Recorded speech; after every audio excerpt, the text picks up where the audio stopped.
Europe 1, 7h10, Thomas Soto. Avec Axel de Tarlet. Donc, qui va gagner ce soir, Axel? La France Voilà. ou l'Allemagne? Alors. L'assureur Euler Hermès vient de faire le match économique entre nos deux pays.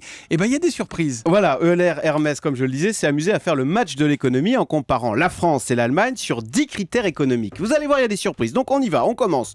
Premier critère, croissance économique. Là, boum, d'entrée, l'Allemagne nous marque un but Aïe, avec 1-0. une croissance plus forte, 1,7 en Allemagne contre 0,7% en France. Critère suivant, qualité de l'outil industriel. Reboom. Oh, Deuxième 2-0. but de l'Allemagne avec des usines 5 fois plus robotisées que chez nous. Donc l'Allemagne mène 2-0.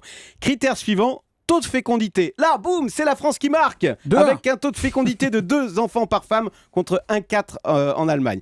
Puis vient le critère coût du travail. Et là, Oula. c'est la France qui marque. Ah bon? Car en ce moment, en Allemagne, le coût du travail augmente très vite, beaucoup plus vite qu'en France, ce qui dégrade la compétitivité de l'Allemagne. De partout. De partout. Et juste avant la mi-temps, nouveau but de la France C'est sur le important. critère coût de l'électricité. Coût de l'électricité qui est 2 fois moins cher en France qu'en Allemagne. Donc, on est à la mi-temps, si je vous ai bien suivi, et la France mène 3-2 contre l'Allemagne. Exactement, reprise du match et là, boum, but allemand qui nous écrase Aïe, aïe, aïe. sur le critère de la pression fiscale. Puis l'Allemagne prend même l'avantage 4-3 grâce au critère exportation.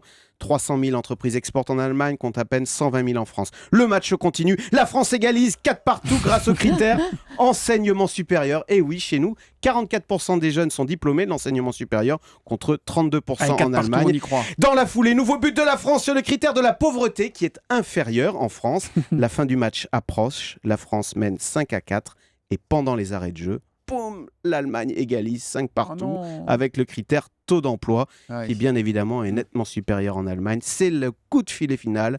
C'est la fin du match. Bon, on est au match nul à la fin du temps réglementaire, 5 partout. Qu'est-ce qu'on fait? Comment on départage les deux pays? Alors, la société Euler Hermès a prévu la séance de tir au but avec un critère maison qui porte sur le coût des défaillances d'entreprise. Alors, c'est pas très fun, mais c'est son métier. Cette société assure contre les faillites. Et donc, dans quel pays est-ce que ça coûte plus cher les faillites? Eh bien là, c'est la France qui Oui. gagne Ah. avec un coût de faillite inférieur. Alors, je vous l'avoue, je le reconnais, ça sent un peu le critère qui tombe Oui. du ciel pour faire gagner la France. Mais bon, peu importe. Et puis surtout, ce soir, vous verrez, Thomas, c'est la France qui gagnera. Et à la régulière. Et le score d'Axel de Tarlet, alors c'est quoi? Allez, 2-0. Allez, ça nous va, ça nous va. Merci Axel de Tarlet, le Zoom Echo pour ce match inédit entre la France et l'Allemagne.